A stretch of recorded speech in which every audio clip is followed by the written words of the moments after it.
The title of this video is Dirty Rotten Bible Teachers Part 5. The topic is Sacred Names and the Hebrew Roots Movement. As often happens, I can't decide which false teachings to expose next.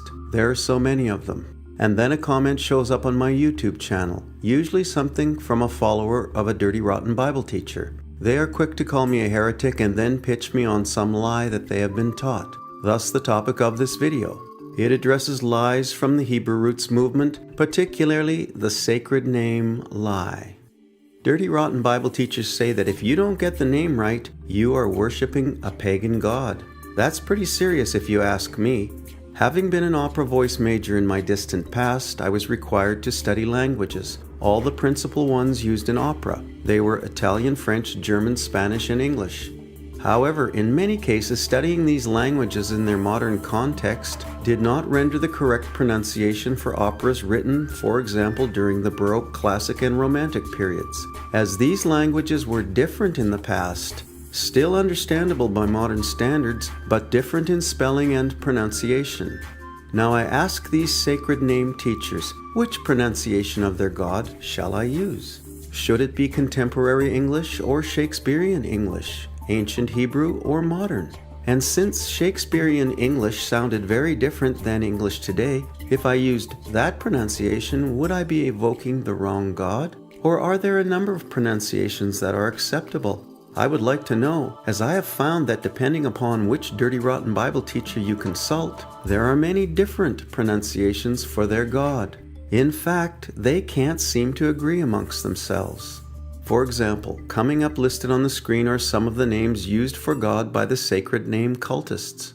I borrowed the list from honorthesun.com. I'll not attempt to pronounce the names, but I'll give you the spelling. If you want to know how they pronounce these names, you would have to consult a Dirty Rotten Sacred Names Bible teacher. Even then, I doubt they would be able to do justice to the list. The fact is, they really don't know. Here it is.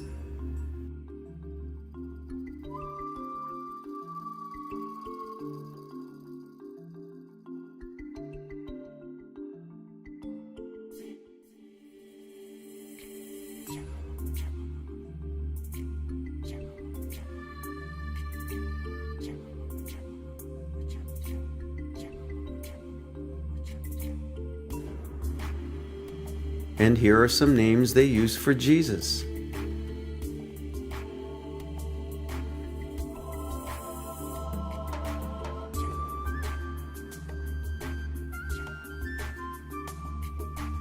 All I can say is I hope those of you who have fallen into this error get the name right, because Dirty Rotten Bible teachers say that you will go to hell if you worship the wrong God by spelling his name wrong or saying it wrong.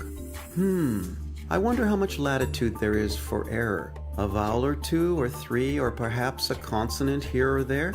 Maybe you're allowed a wrong accent, or confusing short and long versions of the same vowel, soft or hard consonants, and the list goes on. The sacred names movement is sheer madness. It is virtually impossible to know the correct pronunciation and spelling. Next, the Bible. Dirty Rotten Sacred Name Bible teachers say the original New Testament was written in Hebrew or Aramaic. Malarkey. There is not one shred or scrap of papyri to support that claim, and not even a hint of an historical thread. Nothing. They made it up. Still, the movement claims to have produced a Bible closer to the supposed Hebrew that doesn't exist? This is laughable. How could they possibly know if they have no Hebrew manuscripts to compare their translation to? What they do in fact is refer to Greek manuscripts, which they then presume to translate into a Bible version of their liking. Or more likely, they take an existing Bible translation and change the words they don't like. That is, they make everything in the Bible agree with their made-up doctrine, a doctrine they established from their imaginations, not from the New Testament. And just for the record, no, the name Jesus is not a derivation of Zeus. The two names come from very different Greek words that have no relationship to each other whatsoever. It is such a ridiculous claim that it hardly merits dignifying with discussion.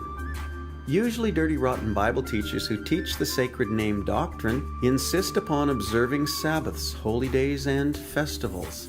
I covered the errors of this in a previous video, but let it suffice to say that such practices and beliefs are not necessary for the Church of the New Testament. In fact, Scripture says you can observe such things if you like, but don't pass judgment on those who don't. It's not commanded, nor is it important. See Colossians chapter 2, verse 16. Yet they turn it into a monolithic issue upon which they say hangs your salvation. Don't believe them. It's nonsense. Your salvation depends totally upon Christ, not upon keeping Old Testament ordinances and laws, and not upon getting some arbitrary pronunciation right. You've been watching Dirty Rotten Bible Teachers Part 5, Sacred Names and the Hebrew Roots Movement.